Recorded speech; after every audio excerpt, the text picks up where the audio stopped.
जय जगन्नाथ मु जयश्री आपण मो चैनल को स्वागत करुच्ची केमती अच्छे आपण मैंने समस्ते आशा कर समस्ते भलरे थे। तो फ्रेंड्स आज हूँ मंडे आज मुझे देखी आम गाँव में कौ भाया पोड़पिठा बना जाए ठीक। तो चलते देखा पोड़पिठा मत बन आसेनी सत कहूँ बो बनाऊँ तो चलते देखा बो केमती बनाऊँ देसी पोड़पिठा। तो ये चलतु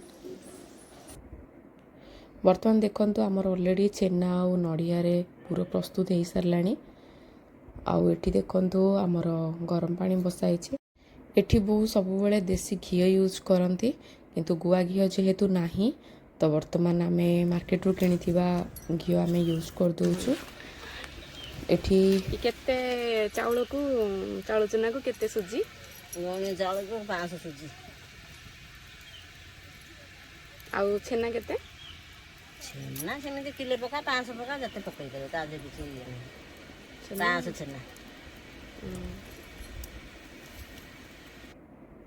वर्तमान ए गुजराती गुंड ऐड करागला पानीटा वर्तमान फुटी आसलानी तो वर्तमान रखाई पूरा को वर्तमान वो ऐड कर दोछंती।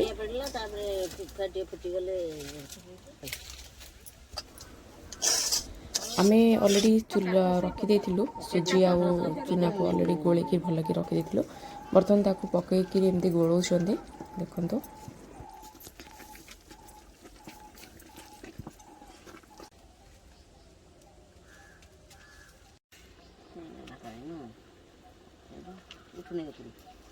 सेटा भी पानी फुटियो टिए ना गरम हे जिवो टिए ना पत्थर पर हाबे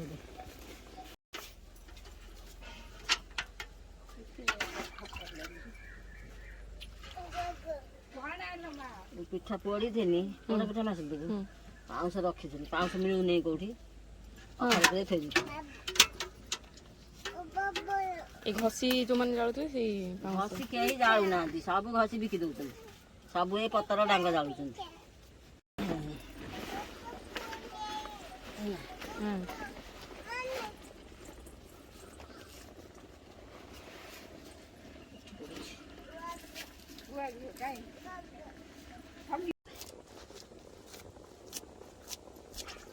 पैसा खर्च ताधे परिश्रम सेमती ही जाउछि समस्त मिलमिशि कले टिके भल लागे नहीं नड़िया छेना घी क्षीर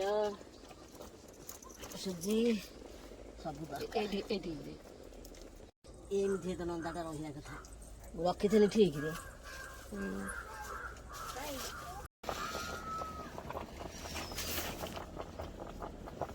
लगेगी ऊपर थोईकी नड़िया कता खंडे देनी छेनिया जली लागनी अच्छा अच्छा हां हां हां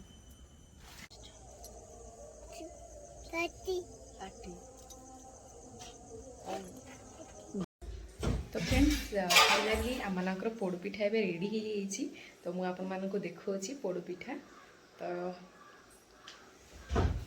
वर्तमान आमर पोड़पिठा रेडी एबे आमे एटा को चट्टू को बाहर कर देछु। मु आपण मानक देखि देथली को भाया सब उपाय कौन केम सब बना जाए। तो बों को पाखरु मु तो शिखली तो आपण माने भी देखिले आउ एठी देखंतु वर्तमान आमे काढी देइछु। फ्रेंड्स वर्तमान फाइनली बो पळे आछंती आउ हमर पोड़ पिठा कटा जीव बो कोन काटुछंती दीदी ना जियो ये दीदी नै लेबो हमर बाबू एते बड़ पिठा तो टिके काटिबारे प्रॉब्लम होची तो एटा करबी कि ओ हां ते काटना